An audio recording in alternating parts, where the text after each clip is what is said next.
HP-nya langsung ngurang? Enggak. Suka bercanda gitu. Ibu usianya berapa kok awet muda banget sih? Bisa aja kok udah 42 tahu saya. Kayak 41,5 ya.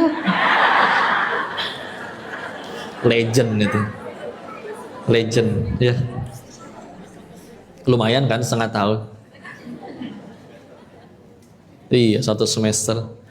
Dulu ada teman sekolah mulai kumisan dan jenggotan, dia cukur ya itu ya, cukur kumis ya. Dipuji sama teman saya, wih cukur kumis bro, kayak 4 menit lebih muda ya. Lumayan lah 4 menit ya. Istilah nanti berbuah lapang dada, enak ya. Nanti akhirnya bersih hati karena nggak ngarep apa-apa. Perhatikan Quran surat 15 Al-Hijr ayat 39 dan 40. Surat 15 Al-Hijr ayat 39 dan 40. Mangga kalau pengen lihat. Ayat 39 itu menceritakan bahwa iblis itu kan dihukum nih gara-gara ngegoda Nabi Adam dan Hawa. Ya Tuhan, ya iblis berkata, Tuhanku, oleh karena engkau telah memutuskan bahwa aku sesat, aku pasti akan jadikan kejahatan terasa indah bagi mereka di bumi, dan aku akan menyesatkan mereka semua. Janjinya iblis. Ya. Ini juga jawabannya iblis adalah nyalahin Allah. Ibarat maling ditangkap, kenapa bapak nyolong? Allah sih takdirin saya jadi maling. Nah itu jawaban iblis. Ya. Qala rabbi bima awaitani la uzayyinanna lahum fil ardi wa la uwiyannahum ajma'in. Iblis berkata, ya, karena engkau jadikan aku sesat, akan aku sesatkan. Iblis sendiri yang berkata, ada satu yang tidak akan bisa aku sesatkan. Ayat 40-nya. Illa ibadaka minhumul mukhlasin. Adalah hamba-hamba, kecuali hamba-hambamu yang mukhlasin, yang ikhlas. Hati-hati, ikhlas di Indonesia suka diketukar sama ridho. Kan suka dilatih kan? Kecopetan, dompet hilang, harus ikhlas atau ridho? Ikhlas atau ridho? Diganti pertanyaannya. Tadi kalau ada yang udah sholat duha, itu sholat duhanya ikhlas lillahi ta'ala atau ridho lillahi ta'ala? Ikhlas. Nah, ketukar nggak berarti? Ridho itu dalam urusan nerima takdir. Ya Allah, dompet saya hilang, ya, hamba ridho ya Allah. Mungkin ada dosa saya yang harus digugurkan dengan kejadian ini. Yang bawa dompet banyak, tapi yang jadi korban adalah saya. Saya ridho ya Allah.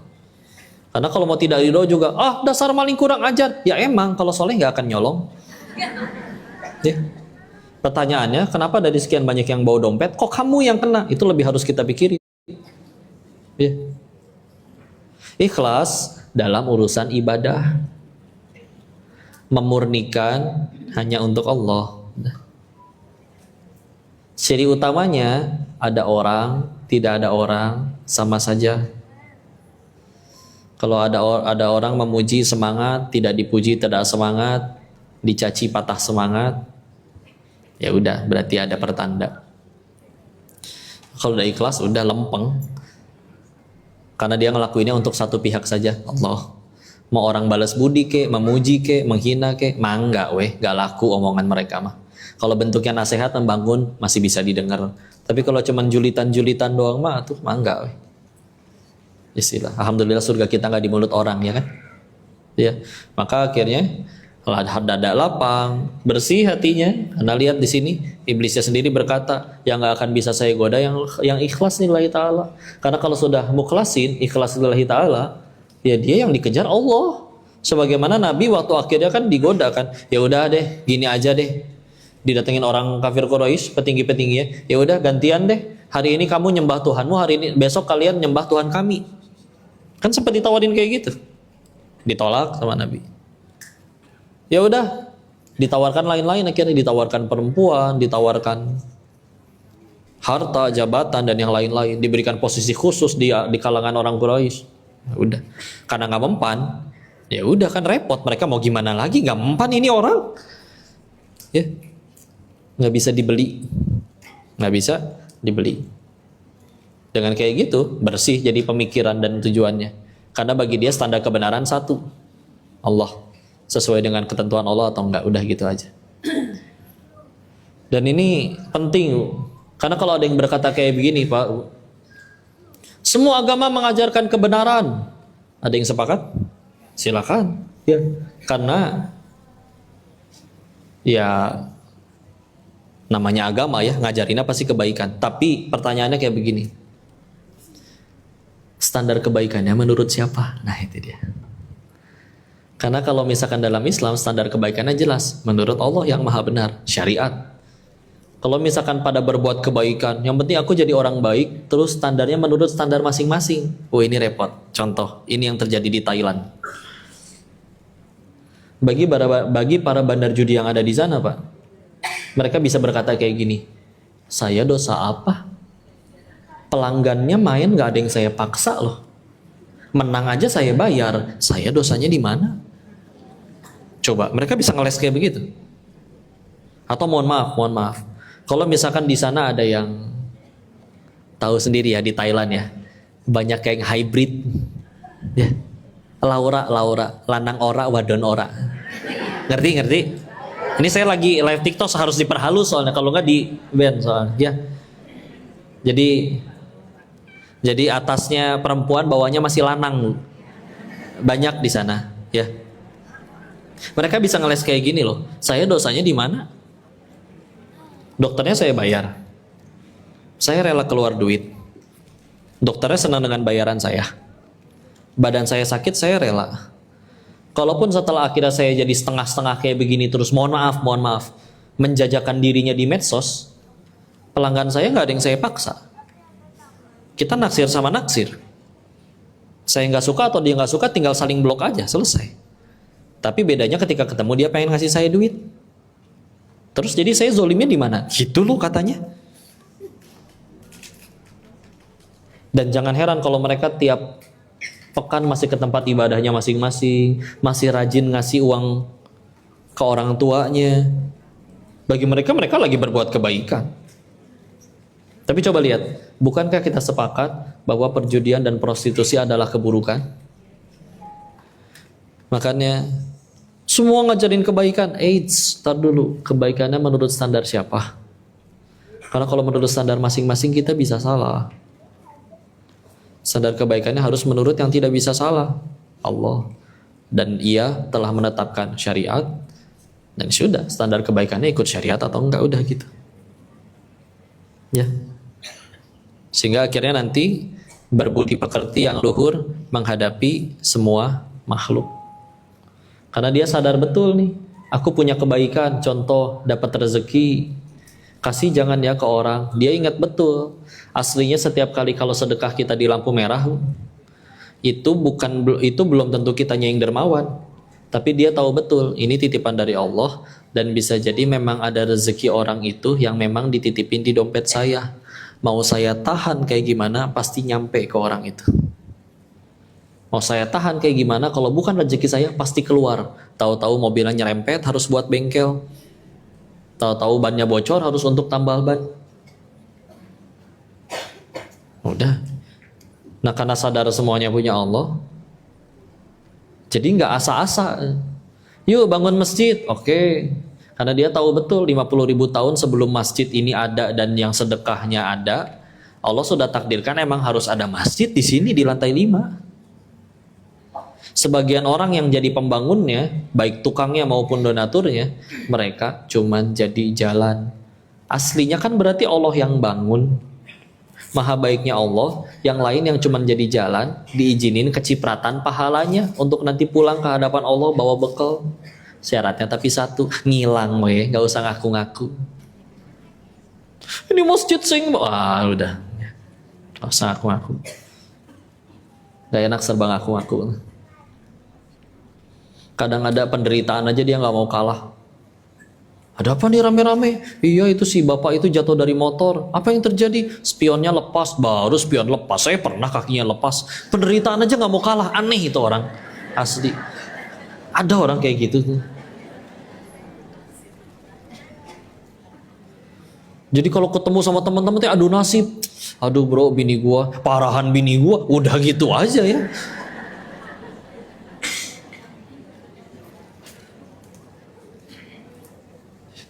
Terserah mereka lah ya. Tapi tujuannya gitu ya, mendidik hati sehingga mengenal zat Allah, akhirnya berbuah kelapangan dada dan bersih hati, lalu berbudi pekerti luhur menghadapi semua makhluk. Ketemu dengan yang belum soleh, dia ingat, ya Allah, jika engkau mau bisa aku yang ngaco, dia yang taat. Maka dia bersabar ngadapin kalau misalkan dia ternyata guru, ada murid yang bandel, dia ingat. Dulu juga bisa jadi saya lebih parah dari anak ini. Tapi kita kan, hidayah datang pelan-pelan. Iya, ada yang langsung jadi baik, ada juga yang baru jadi baiknya, ada yang selesai di penjara dulu, ada yang selesai ketipu orang dulu. Selagi ujung-ujungnya husnul khotimah mah nggak apa-apa. Walaupun kalau bisa ya nggak usah sampai segitunya, tapi ya takdir orang beda-beda. Ya, dia sabar ngingetin, dan dia sadar betul ketika dia udah bersabar dalam dakwah, misalkan ngingetin orang berbuat kebaikan, gak ada yang sia-sia. Contoh, ibu udah masak untuk suami. Suami keluar dari kamar, "Pak, sarapan dulu, sudah mama masakin." Nah, kan suka cerita kan, "Maaf mah, ada janji sepedahan sama teman-teman." Kesel nggak bu? Kesel. Ya. Ya sudah. Padahal kapan ibu masak terus jadi pahala? Nunggu si bapak makan terus muji dulu kah baru jadi pahala? Jadi ibu masak nih, baru jadi pahalanya nanti nunggu si bapak muji. Jadi selagi itu makanan gak dimakan, jadi gak jadi pahala gitu. Nggak gitu kan konsepnya? Si bapak makan gak makan, tetap jadi pahala nggak ibu? Tetap. Ya udah, berarti rezeki tukang kebun, berarti rezeki si mbak yang kerja di rumah. Coba bayangin, kalau konsep pahala itu harus ya kayak tadi, ibu masak nih, baru jadi pahalanya nunggu si bapak ngunyah. Nyang baru. Atau kapan kita dapat pahalanya? Ya udah jawab aja, "Pak, bapak sudah janji." Maka itu adalah hutang. Tepati, Pak. Aku tidak suka punya suami yang tidak menepati janji. Gak usah pulang sekalian. Ya jangan ditambahin itu ya. Ada istilah. Ada yang nanya lagi, "Kok saya temenan sama dia kok 30 tahun. Setiap hari saya ingetin dia sholat. Sampai detik ini belum mau sholat. Saya mesti gimana kok?" Jawabannya waktu itu, selamat. Berarti ibu punya pahala dakwah 30 tahun. Coba, emang ibu ngingetin orang sholat baru cair pahalanya ketika orang itu sholat gitu?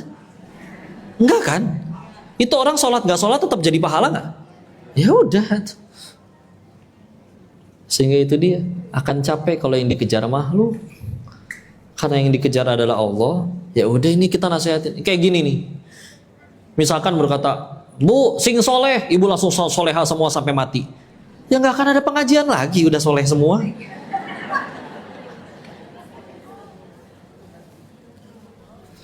"Ayo bangun masjid." Ayo 10.000. Dan ternyata misalkan masjidnya belum jadi, kitanya meninggal duluan. Di hari akhir kita tahu dapat buku catatan amal, Pak. Ngecek pas dikasih, "Kok gak kecatat? Kan engkau tahu ya Allah tanggal segitu, jam segitu, aku sedekah 10.000. Mana ini kan malaikatnya ketiduran atau gimana?" Ya. Tidak mungkin dijawabnya kayak begini, "Ya kan masjidnya belum jadi pahalanya belum cair." Nggak mungkin. Masjid belum jadi, duit masih di kantong, tapi hati udah niat, ada pahalanya itu. Pahala niat, kalau dilakuin ada pahala tindakan, lebih besar lagi. Tapi gitu kan sistemnya kan. Misalkan Dr. Zakir Naik sudah memualafkan misalkan 999 orang. Begitu beliau wafat, nyampe gerbang surga ada spanduk bertuliskan, "Yang boleh masuk sini hanya yang udah mualafin 1000 orang. Ya kurang 1, masa balik lagi? Nggak mungkin kan? Beliau dakwah puluhan tahun gak ada satupun yang mualaf pun. Kalau hatinya ikhlas lillahi ta'ala tetap jadi pahala gak? Itu enak ya. Jadi kalau kita udah kenal Allah, kita akan memahami satu konsep di mana kita nggak pernah rugi sama sekali. Kalau kita selalu untung dan nggak pernah rugi, kan jadi nggak pernah ngambek. Kita ngambek gara-gara apa sih? Karena sering ngerasa dirugiin kan. Saya udah tolong kamu, kenapa kamu tidak tolong saya balik? Ngambek. Karena berarti ya udah, padahal kan dia nolong udah dapat pahalanya. Tapi karena dia yang dia kejar bukan pahalanya, tapi pujian dari orang tersebut, jadi nggak dipuji, teh ngambek. Sedangkan ada orang kalau dia jahat ke kita, belum tentu karena orangnya jahat juga. Ya, contoh, ibu nolong orang, orangnya pengen balas budi, dia OTW balas budi, meninggal. Berarti dia nggak balas budi karena dia jahat atau karena nggak ada umur? Iya kan? Ya berarti sederhana, orang nyakitin kita bukan karena dia jahat. Belum tentu dia jahat, ada sih yang jahat betulan, tapi belum tentu semuanya jahat. Bisa jadi karena satu hal, karena dia manusia. Udah gitu aja. Ya, kayak tadi, dia pengen balas budi, meninggal duluan. Berarti kan bukan karena dia jahat kan? Karena dia nggak ada umur aja kan? Yang repot kalau kita meletakkan bahagianya nunggu orang baik ke kita dulu. Capek atuh. Ya enggak? Pengen selalu kelihatan langsing tiap kali foto, tahan nafas. Iya enggak, Bu? Iya. Harus miring begini kan? Maaf, saya nggak bisa di kiri, angle saya kanan, pindah. Ya begitulah. Berhasil kelihatan langsing pun mukanya nanti biru, Bu. Ngapa tuh dah? Kalem aja. Ya. Saya mah kasihan sama yang moto, Pak. Coba permintaannya, Mas tolong jangan gendut ya. Gimana Bu caranya, Bu? Kan yang banyak makan ibu, masa saya yang diomelin? Licik orang TI. Gitu ya. Jadi itulah istilah. Yuk kita masuk tadi ya. Hikmah nomor 259.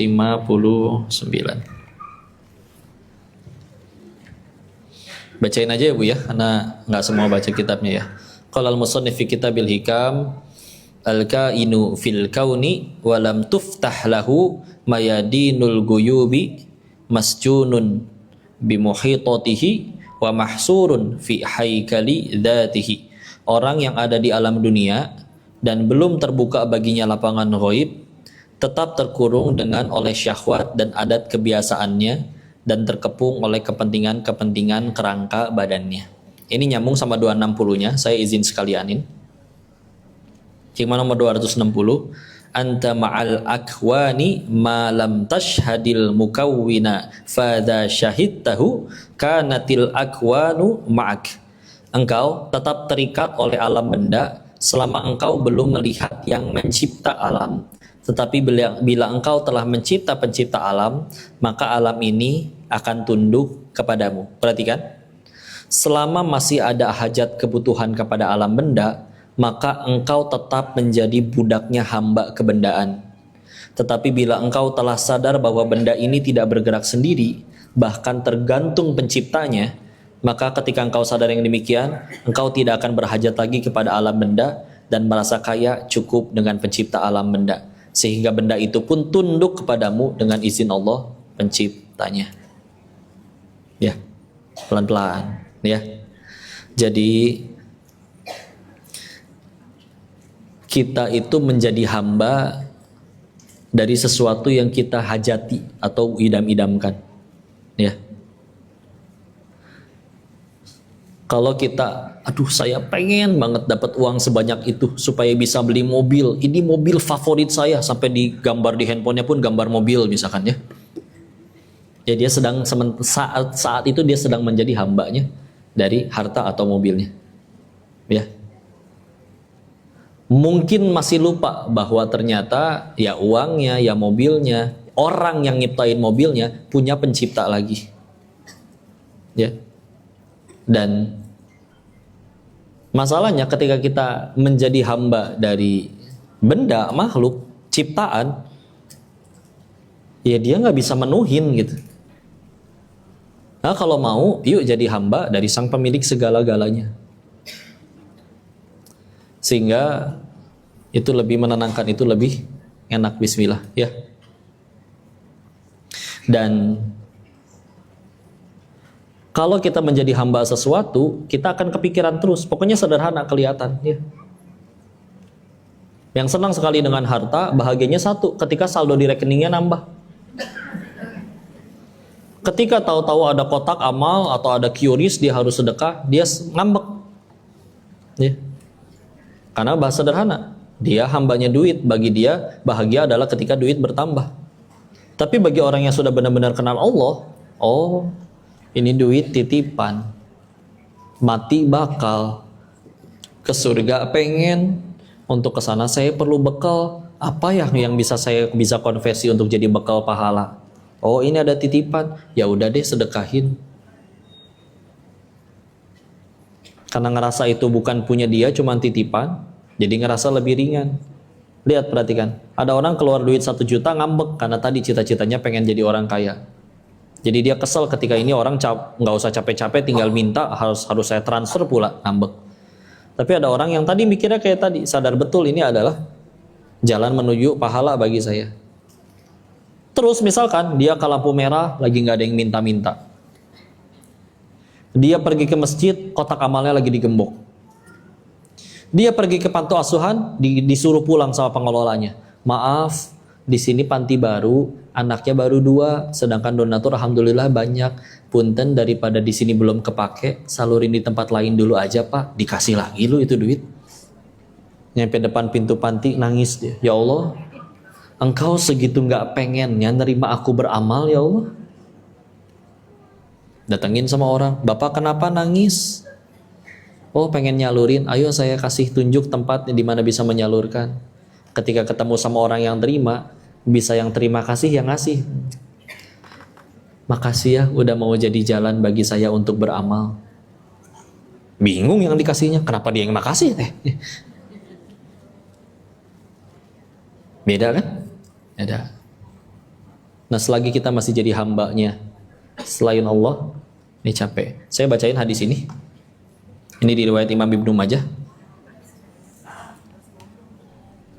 Bismillah.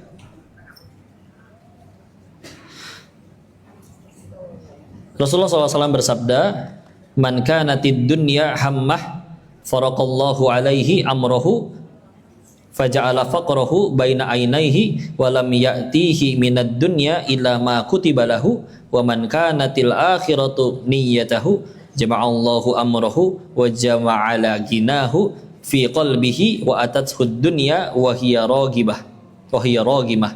Perhatikan, hadis riwayat Imam Ibnu Majah sahih. Barang siapa tujuan hidupnya adalah dunia, maka Allah akan cerai beraikan urusannya, menjadikan kefakiran di kedua pelupuk matanya, dan dia tidak mendapatkan dunia kecuali menurut ketentuan yang telah ditetapkan baginya.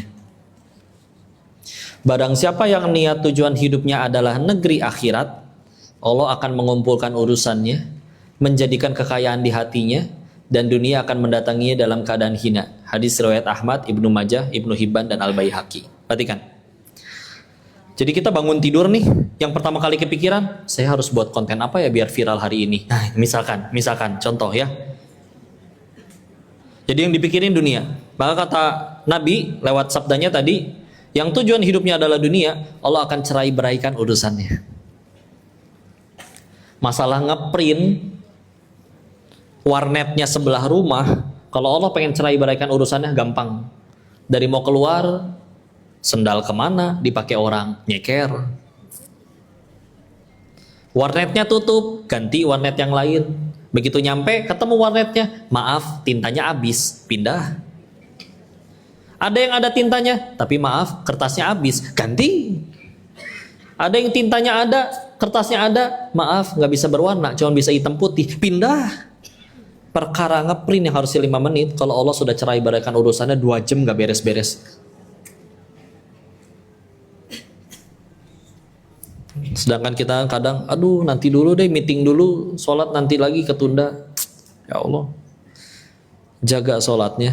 Allah bisa jadikan perkara yang harusnya 2 jam selesai setengah jam. Tapi kalau kita entar-entar urusan ke Allah ya, Allah bisa jadikan perkara yang seharusnya selesai sehari 2 minggu nggak kelar-kelar. Ya, lihat, barang siapa tujuan hidupnya adalah dunia, kata Nabi, Allah akan cerai beraikan urusannya. Gak cuma urusannya dicerai beraikan, tambahannya menjadikan kefakiran di kedua pelupuk matanya. Kita lihat ya, bahwa kan memang kemiskinan diawali dari mata. Tadinya ibu ngerasa senang pengajian teh datang bawa gelang. Begitu ngelihat ada yang datang pengajian gelangnya sampai kelek, susah gitu ya. Berasa miskin lagi. Ketika yang datang pakai gelang sekelek, dia ternyata tahu di sebelahnya adalah yang punya toko emas, berasa miskin lagi. Yang punya toko emas sudah sumringah, ternyata yang duduk di belakangnya yang punya tambang emas. Aduh, mantep. Berasa miskin lagi. Lihat ya, menjadikan kefakiran ada di kedua pelupuk matanya. Ya lihat ya. Jadi dia sulit bahagia karena ngelihat ada yang lebih dari dia sedikit, ngambek, stres. Ya. Atulah di saat kita iri sama sendal atau sepatu bagusnya orang, ada yang iri pengen punya kaki loh. Iya kan? Iya. Lagian kita mah kadang pengen tuh karena belum pernah, ya kan? Salah satu alasan orang pengen kaya kan, salah satu alasannya satu, karena belum pernah kaya. Nah gitu. Ya. Aduh capek naik kereta, naik bus, sempit-sempitan, tiap sore beradu dengan ketiak orang lain, dengan sekian macam aroma. Mas pagi masih mending, masih pada wangi ya. Kayaknya enak gitu yang naik mobil tiap hari. Suatu saat dia udah kebeli mobil, tiap hari macet-macetan, aduh. Tahu sendiri Jakarta, gedung udah kelihatan depan mata, belum tentu setengah jam lagi turun. Sibuk nyari parkir. Makanya ojek online laku karena nggak usah mikirin parkir. Turun we udah. Serba gitu. Ya. Menjadikan kefakiran di kedua pelupuk matanya. Kurang terus, kurang. Dan ia tidak mendapatkan dunia kecuali menurut ketentuan yang telah ditetapkan baginya. Udah mah hatinya jadi iri terus ke orang, masalahnya tercerai berai, nggak beres-beres, begitu dapat nggak lebih, cuman yang udah ditentuin. Padahal gara-gara tercerai berai urusannya, dia ngeluarin energi yang capek, secapek orang lain. Orang lain yang secapek itu dapatnya misalkan 10 juta, dia cuma dapatnya 1 juta, karena kata Allah takdirnya cuma 1 juta. Udah. Dilanjutkan oleh Nabi, barang siapa yang niat tujuan hidupnya adalah negeri akhirat, maka Allah akan kumpulkan urusannya. Oh Pak, ini besok harus di print ya? Iya, besok di print. Ya udah besok saya pergi ke warnet dekat rumah saya. Besok pagi sebelum berangkat ke warnet, tahu-tahu sepupu datang bawa printer. Itu printer dari mana? Iya nih ada yang ngasih. Cobain yuk praktek, lagi mau ngeprint sesuatu nggak? Pas banget, colokin, cala, tintanya masih bagus, semua lengkap, selesai, beres urusan. Gak usah keluar ongkos, datang sendiri bantuannya. Ya, mudah bagi Allah. Menjadikan kekayaan di hatinya, nah itu dia, kaya itu di hati. Kita kalau bahas bicara kaya menurut Nabi itu sederhana. Kamu punya rezeki untuk mau makan dan hari ini dan besok, kamu kaya.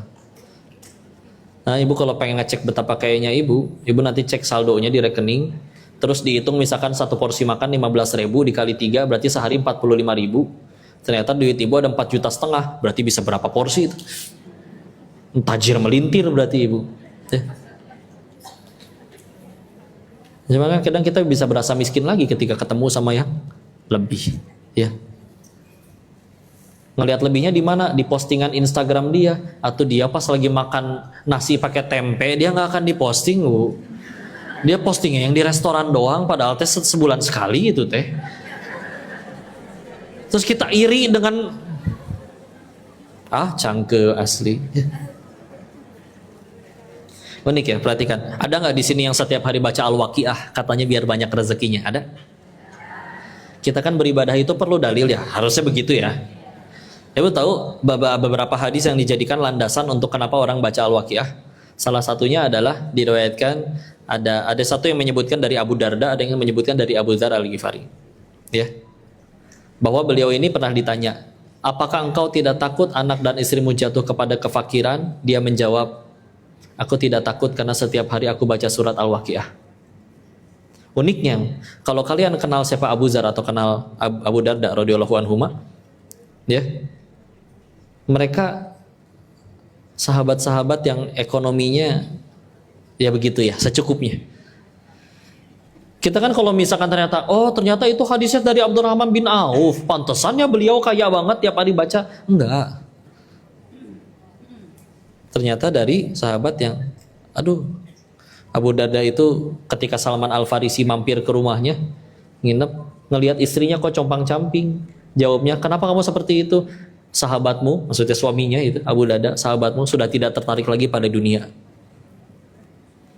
Ya, ditegur. Akhirnya apa? Setelah terjadi, disuguhin Salman. "Silakan makan.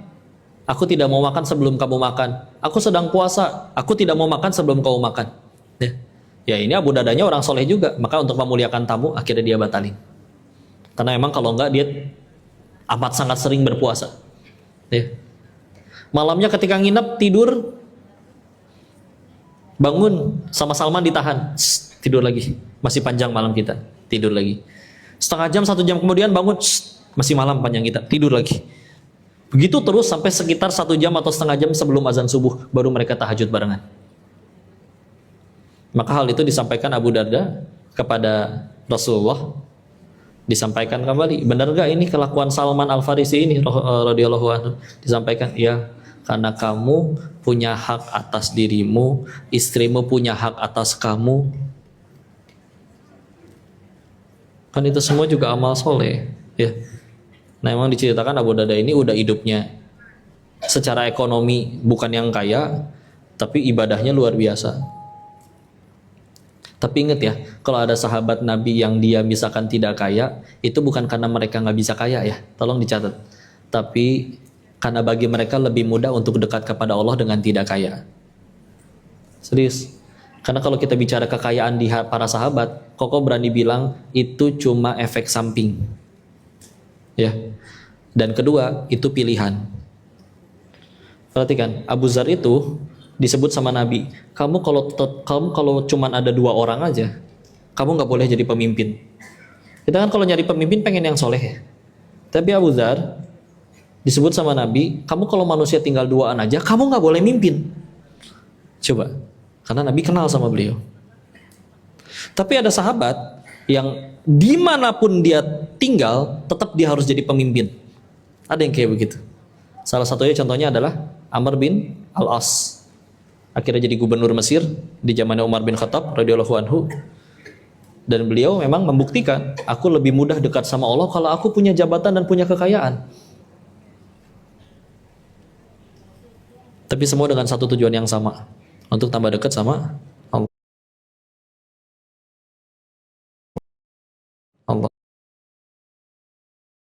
Allah.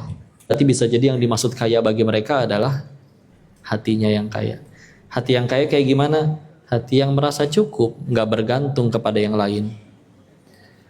Nah kalau misalkan di rekening saldo banyak, tapi hatinya bergantung kepada orang. Bos, bagi tender atau bos, ya.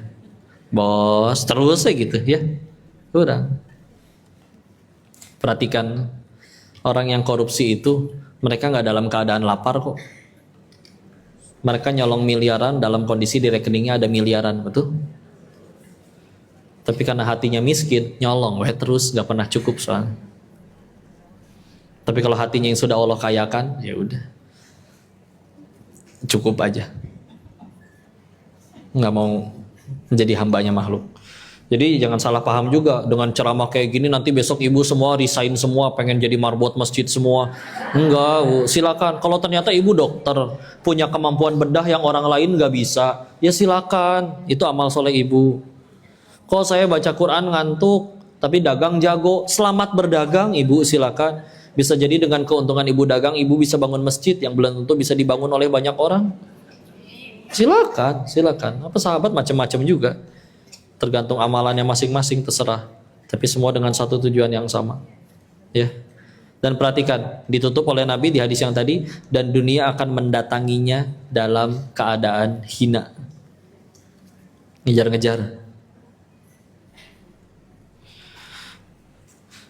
Kalau ibu tahu guru kita ya, itu tahu ceritanya sih dari orang. Saya mah izin cerita aja. Handphone retak dikit, ada yang ngirim yang baru.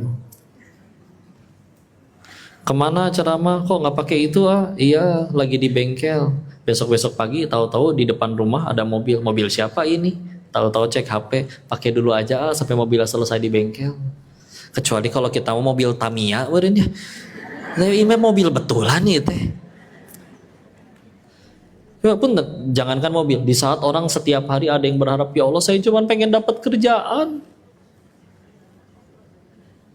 Dunia datang dengan tunduk hina, memohon-mohon untuk digunakan oleh orang-orang solih. Nggak cuma beliau ya. Kalau ketemu Ustadz Adi, beliau juga gitu.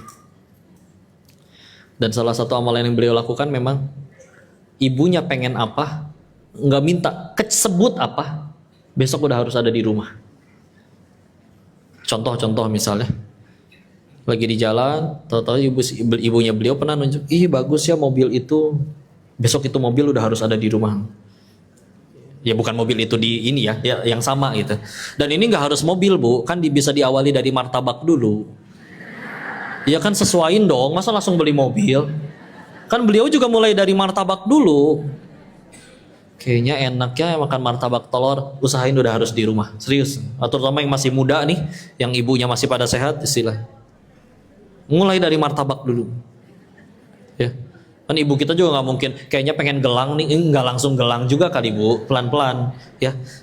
Kecuali gelangnya karet gelang kan itu beda. Ya istilah ya, barokah. Dipenuhi. Karena dia mendekat ke Allah yang punya dunia. Gini, dekat sama yang punya toko roti aja kenyang makan roti, apalagi dekat sama yang punya dunia gitu. Ya, itulah rumusnya begitu.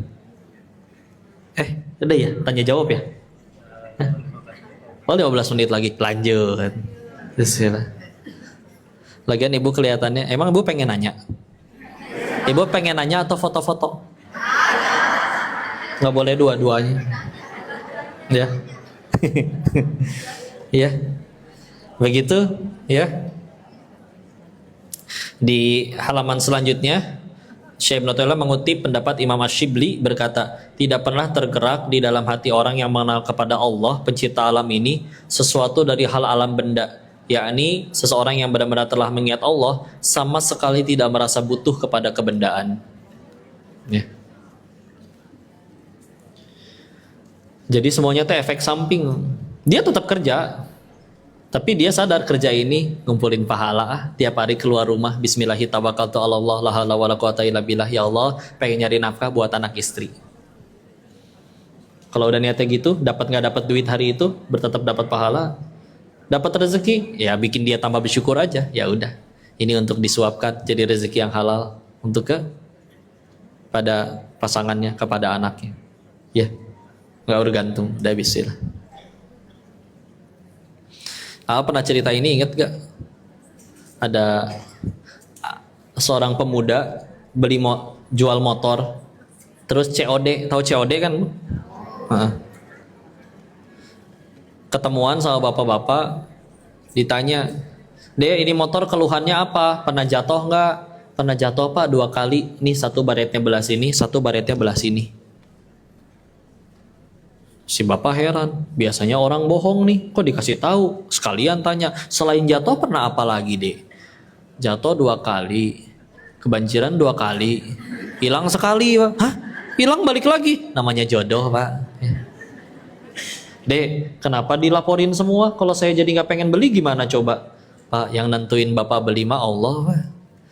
Saya mingkem, kalau kata bapak, kalau kata Allah bapak harus beli, bapak datang. Saya bohong, dusta, bagus-bagusin ini motor, kata Allah nggak ada takdirnya bapak beli, bapak mau bayar pun tiba-tiba ditelepon, aduh anak sakit, maaf ya deh buat biaya dokter dulu, nggak jadi Pak. Atau dibikin bapak nggak jadi datang, mudah bagi Allah. Masya Allah deh. Iya nih deh. Tapi gara-gara Ade bilang kayak gitu saya jadi nggak niat beli. Gak apa-apa Pak. Saya tapi jadi nggak niat sama motornya. Tapi saya jadi minat sama Ade. Ade udah nikah belum? Itu dia. Plot twist. Ya. Dijawab sama si Ade. Belum Pak. Emang kenapa? Si Bapak jawab. Sama Ade saya juga belum. Iya. Terserah saya mau cerita apa. Ya nggak? Seneng nggak ketemu orang baik kayak gitu? Segitu baru diceritain gimana ketemu betulan, ya nggak? Segitu kalau ketemu betulan, gimana kalau kita yang jadi orang baiknya? Sila. Orang baik banyak. Kalau kita nggak bisa nemuin mereka, kita yang jadi orang baiknya ya. Nggak rugi. Sila. Ya. Dan karena tujuannya udah Allah, udah tenang, orang nolong, makasih nggak makasih, mangga. Nolongin orang, orangnya malah jahat, ya dia yang rugi, pan dia yang jahat, masa dia yang jahat saya yang dihukum, anteng. Udah nolongin orang, tapi orangnya malah balas dengan keburukan, kamu nggak ngerasa ngambek, ya kan nolongin dia supaya Allah suka, bukan supaya dia cinta, mangga. Tapi kelakuannya nyebelin tahu. Alhamdulillah meninggal nggak ditanya kelakuan dia, ditanyanya kelakuan masing-masing. Anteng. Tetap aja kamu dikhianati. Saya mah bakal mati. Cita-cita ke surga. Nabi Adam aja diusir dari surga, dosanya 1. Kita pengen ke surga emang dosanya 1. Enggak. Jadi aslinya yang paling ngalangin kita dari surga tuh dosa kita sendiri. Terus kita pengen ke sana pakai apa? Ngandelin amalan kita. Kalau mau jujur jauh. Amalan yang mana? Salat lupa rakaat wae. Zuhur 5:30. Asar 5:30 gara-gara nanggung 2 episode lagi, ya kan? Subuh sebangunnya, kadang sekalian duha 9:30. Gak semua. Tapi saya istiqomah kok. Istiqomah naon? Istiqomah kuliah kulhu. Kemarin ganti kok. Sekalinya ganti ina atau ina.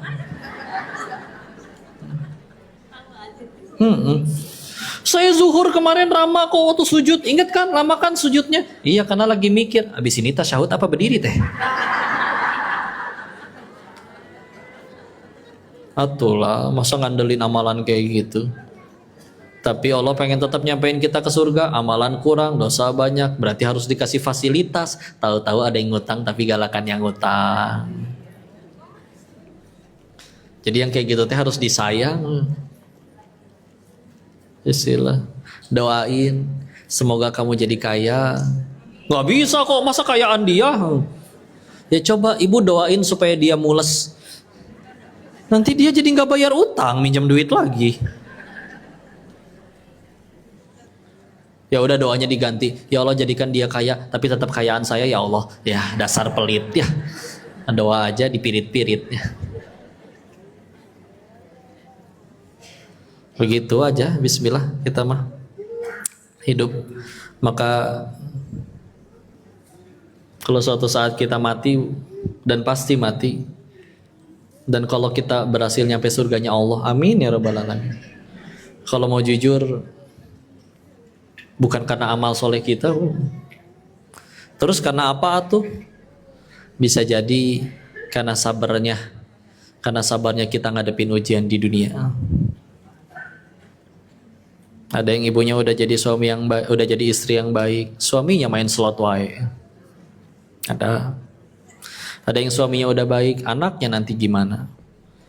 Suami anaknya baik, keuangannya finansialnya agak seret. Keuangannya baik, kesehatannya, aduh. Banyak sekali dari kita yang sakit separah apapun dibawa tidur atau obat warung sembuh. Di luar sana ada yang sakit minimal ke Penang, ke Malaysia baru sembuh. Gak bisa pakai obat warung. Adil.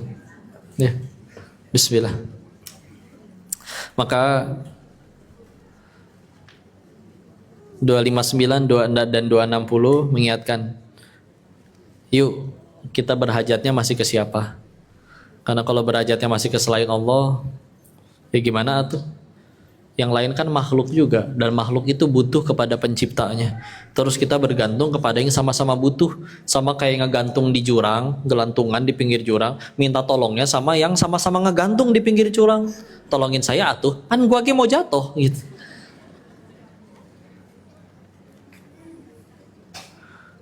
Minta tolongnya ke Allah ya. Buktiin Allahnya duluan, jangan Allahnya belakangan ya. Alhamdulillah sih ujung-ujungnya masih ke Allah. Cuman kan asa gimana gitu. Gini deh, kalau misalkan ibu punya teman, selalu ibu tolong, selalu ibu pinjemin duit. Tapi giliran dia lagi senang-senangnya sama grupan yang ono. Giliran lagi perlu duit, tahu-tahu datang lagi. Kan jiwa julid ibu bergejolak kan. Iya dong. Itu dia datang, ibu nunjuknya aja bisa nggak sudi pakai tangan, bisa pakai biwir itu.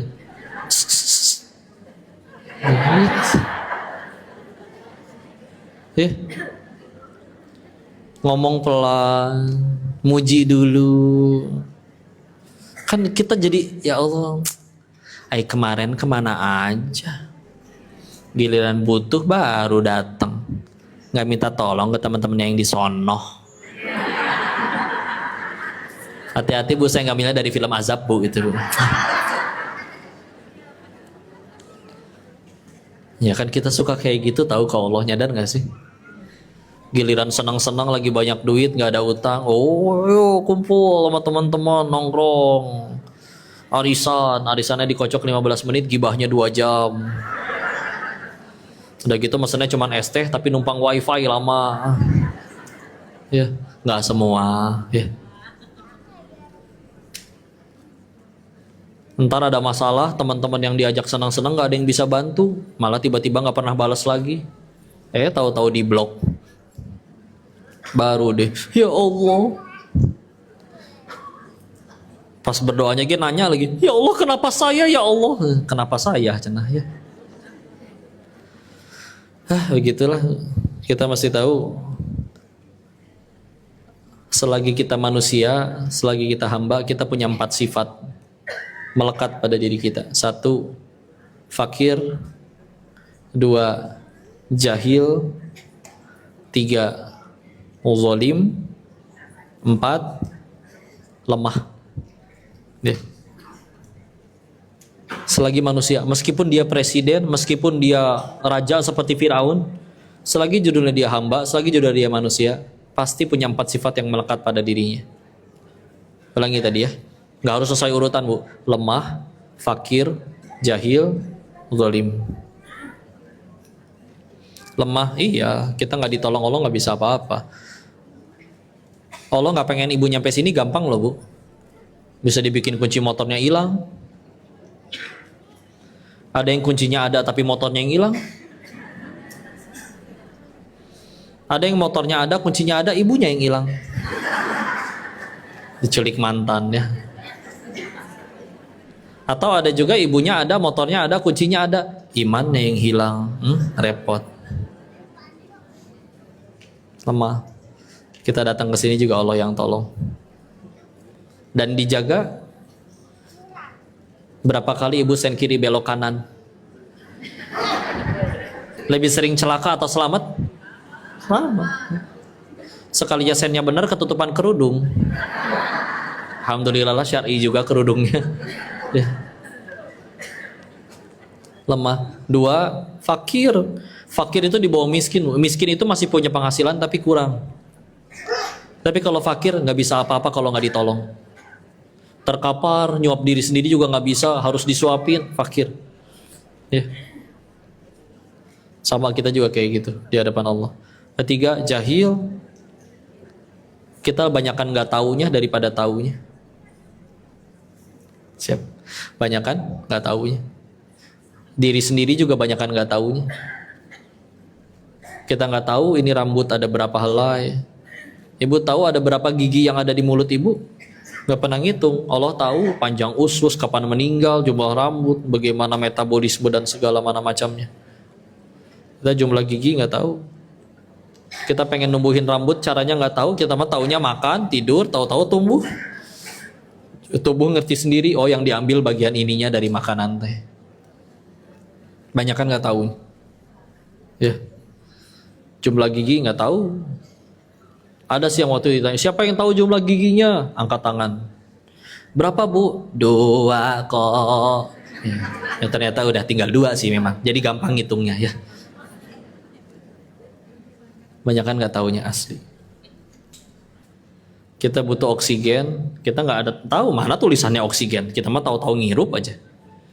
Dan kita tahu oksigen itu hanya 21% atau 20% dari seluruh udara yang ada. Kalau di kelas 3 SD itu ada pelajaran IPA, nitrogennya lebih banyak 78 atau 79%, 20% oksigen, sisa 1%-nya adalah gas yang lain. Ini kita hirup macam-macam. Campur-campur, ada bau tukang nasi goreng, ada bau kelek sebelahnya. Masuk, tapi si tubuh kok ngerti yang diambil cuma oksigen doang. Karena begitu nyampe hidung, masuk faring, laring, masuk ke bronkus, bronkeolus, alveolus, nyampe paru-paru, dijemput sama darah. Darah itu mengandung hemoglobin. Hemoglobin itu secara kimia lebih mudah berikatan dengan oksigen. Makanya ketika dia ngejemput ke paru-paru, yang keambil dari udara yang masuk hanya oksigen, disalurin ke seluruh tubuh. Tanpa mikir, kadang sambil maksiat. Ya turin. Jahil, kita banyakkan gak taunya daripada taunya. Yang terakhir, zolim.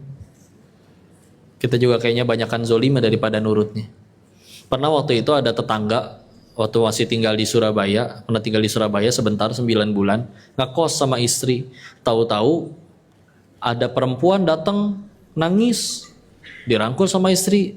Mbak kenapa? Ternyata dia pacar dari kamar sebelah. Nah di kamar sebelah pacarnya, laki-lakinya lagi dengan perempuan lain, jadi lari. Entah kenapa larinya malah ke Teyunda, ke istri. Nah dia akhirnya nelpon ibunya. Ibunya datang gedor-gedor kamar si laki-lakinya. Jelas-jelas dia ada di dalam karena diteleponin bunyi, terus dipencet biar mati. Berarti kan ada orang. Terus lampunya tadinya nyala, tiba-tiba dimatiin. Ada orang.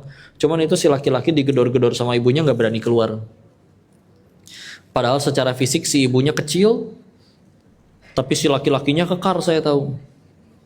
Yang kalau secara fisik sekali tonjok pun mental itu ibunya.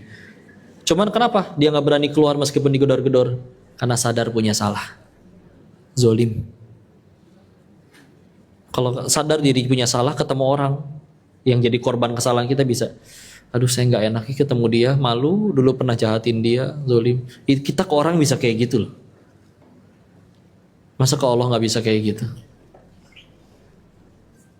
Nggak ada malunya, terus maksiat, minta sebutuhnya, nggak butuh ditinggalin lagi Allahnya. Dengan segala macam maksiat yang lebih banyak diampuni daripada diazab langsung seketika. Kita zolim di hadapan Allah. Banyakkan zolimnya daripada nurutnya. Tapi kita zolim ke orang bisa malu ketemu dia. Kita banyak zolim ke Allah nggak malu menghadap kepada Allah. Ya, yuk waktunya.